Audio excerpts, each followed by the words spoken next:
Olaran Talentu Faktoria proiektua egiteko plegukatako ditugu, lehiaketa baterako deu, eta bere ekin gaudun lanketa hori oso interesgarri zarengo da ikusteko egituran egoera zehatz-mehatz zein den, eta guzti hori maila tekniko baten, esan duten bezala, oinarri bezala duki ezaten arkitektura proiektu egiteko. Konkursoi dagokionez bi fase bezala izango ditu, lehenengoa bat automatikoan aztertuko dan aurkezten dien arkitektura estudio desberdinen profil teknikoa eta portfolioa edo beraien esperientzia, eta gero asmoa da, bigarren fase batea pasatzen dien bost arkitektura estudio horiek, baina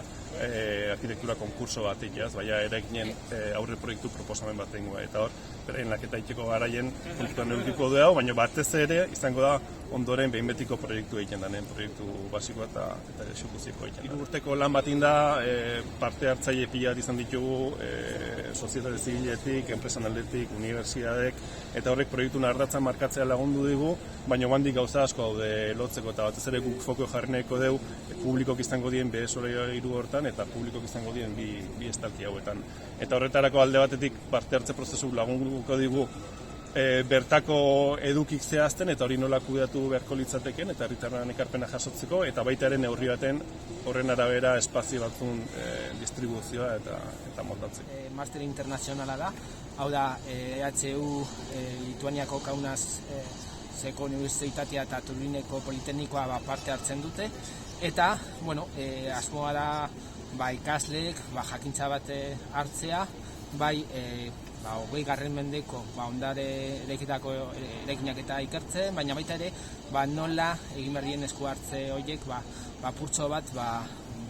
hori jakintza bat hartzen edo. Eta,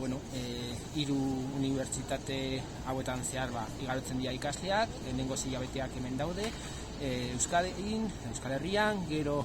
Turinera doaz eta azkenik Kaunasera doaz. Eta, Europar Batasuneko laguntza bat du,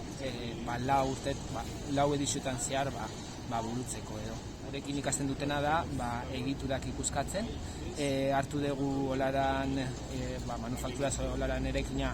garai horretako Euskal Herrian dagoen erekinik garrantzitsuena delako, baita ere udaletxeak eman digun laguntza guztia dela eta benetan zaila da horrela erekin bat horrela irekitzea guretzat, hortaz benetan erabat eskatuta gaude behazengo udalari aukera hau emateagatik eta berez garai honetako erekin garrantzitsua da. Hainbat ikerlarik ikertu izan dute, adibidez Iratio eta Mendi, Zekileko jendez bezala eta biek honen garrantziaren berri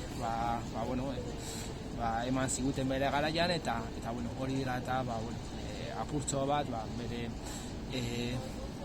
bizitzen jarritzeko edo lagundu albadegu gure ikerketekin idei polita dela eta asko ikasiko dutela ikaslek eta baita guk irakasleek ere.